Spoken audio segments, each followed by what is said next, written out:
ఈరోజు చేపల పులుసు పెడుతున్నాం. సో చేపల పులుసు తయారు చేసే విధానంలో ముందుగా మనం చేప ముక్కల్ని ఇట్లా కట్ చేయించుకుని ఓవర్ నైట్ మనం మ్యారినేట్ చేయాలి.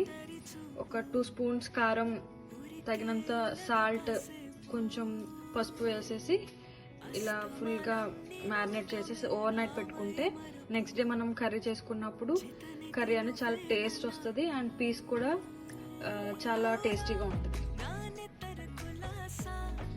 మనం ఫిష్ మ్యారినేట్ చేసుకున్నాం కదా, అలాగే ఆనియన్ కూడా ఇలా పేస్ట్ చేసుకోవాలి. గ్రైండ్ చేసుకొని మనం కావాల్సిన ఇంగ్రీడియంట్స్ అన్నీ కూడా ఇలా కట్ చేసి పెట్టుకోవాలి.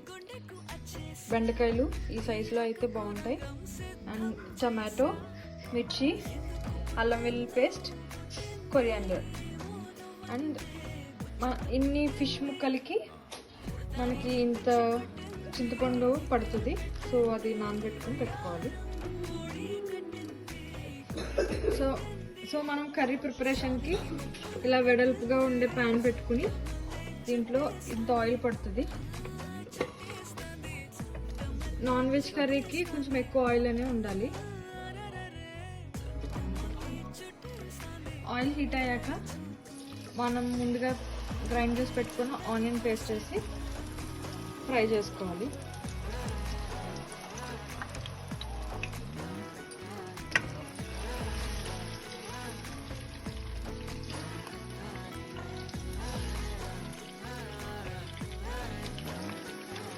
ఆనియన్ బాగా ఫ్రై అయ్యేంత వరకు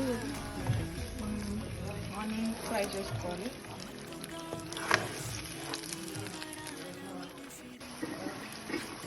కరివేపాకు కూడా వేసేసుకోవాలి ఆనియన్ ఫ్రై అయినప్పుడే. కొంచెం సాల్ట్ వేసుకుంటే బాగా ఫాస్ట్గా ఫ్రై అవుతుంది. నాకంటే మా అక్కే బాగా చేస్తుంది వంటలు. సో అక్క దగ్గర నేర్చుకుంటూ ఉంటాను. సో ఇలా బాగా మిక్స్ అయ్యేలాగా కలుపుకొని ఫ్రై చేసుకోవాలి.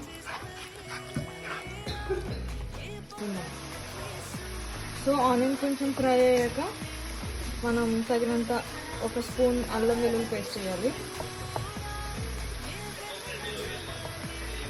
ఆయిల్లో 2 మినిట్స్ ఫ్రై చేయాలి. ఓకే, ఫ్రై అయిన తర్వాత మనం ముందుగా టమాటోస్ చూపించాను కదా కట్ చేసి, అవి ప్యూరీ కింద తయారు చేసుకోవాలి.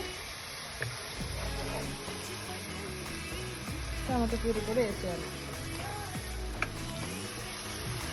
వేసేసి బాగా మిక్స్ చేసుకోవాలి.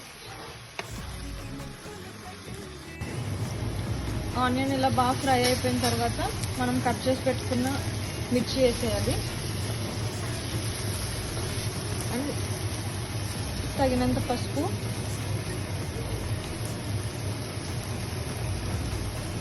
ఏంటన్నా ఇది గరం మసాలా 1 స్పూన్, జీలకర్ర, ధనియాలు, జీలకర్ర, గరం మసాలా పౌడర్ అండ్ ఎన్ని స్పూన్స్ అమ్మా కారం? అందులో 2 స్పూన్స్ వేసాం. ఓకే, ఆల్రెడీ మ్యారినేషన్లో 2 స్పూన్స్ వేసాం కాబట్టి కర్రీకి ఒక 3 స్పూన్స్ కారం పడుతుంది.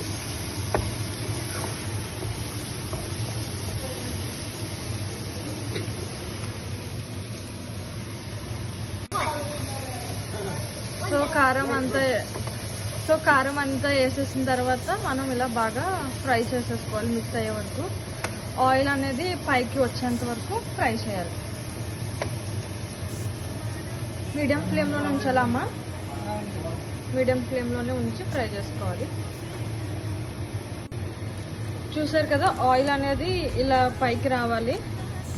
ఇలా పైకి వచ్చిన తర్వాత మనం ముందుగా మ్యారినేట్ చేసి పెట్టుకున్న చేప ముక్కలు వేసేసుకోవాలి.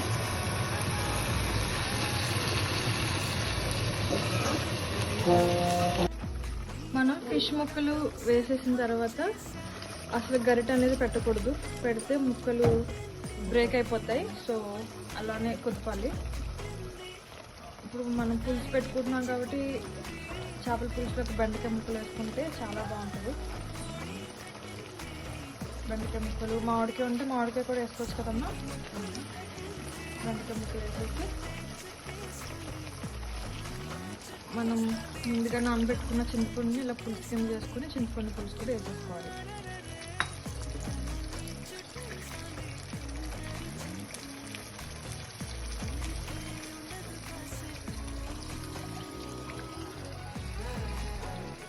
తగిన చింతపండు పులుసు అంతా వేసేసుకొని మనం కర్రీ మొత్తం కూడా మీడియం ఫ్లేమ్లోనే చేసుకోవాలి. అప్పుడే ముక్క బాగా ఉడికి మనకి బెండకాయ ముక్కలు కూడా ఉడుకుతాయి, బాగా టేస్ట్ అనేది ఎలివేట్ అవుతుంది. ఇంకా స్మెల్ రాకుండా ఉంటుంది అలా మీడియం ఫ్లేమ్లో మనం చేస్తే.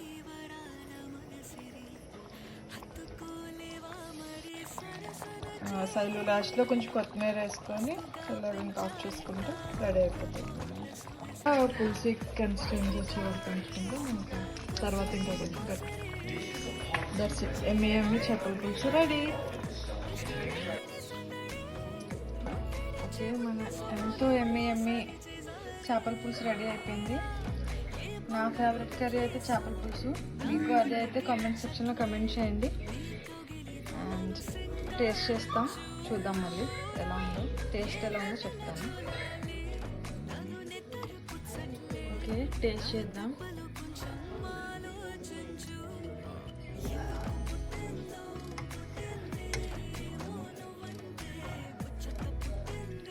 నాకైతే ఫిష్ కర్రీ చాలా ఇష్టం. రైస్లో ఎక్కువ పులుసు వేసుకుని కలుపుకుని ముద్దగా తింటాను. నాలో ఎవరు తింటారో కామెంట్ సెక్షన్లో కామెంట్ చేయండి. It's tasting time.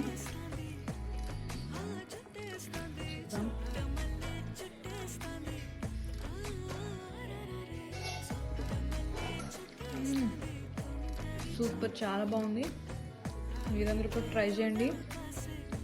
ట్రై చేస్తే టేస్ట్ ఎలా ఉందో నాకు కామెంట్ సెక్షన్లో చెప్పండి. And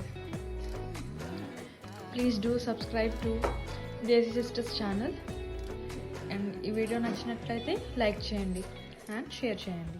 thank you, bye.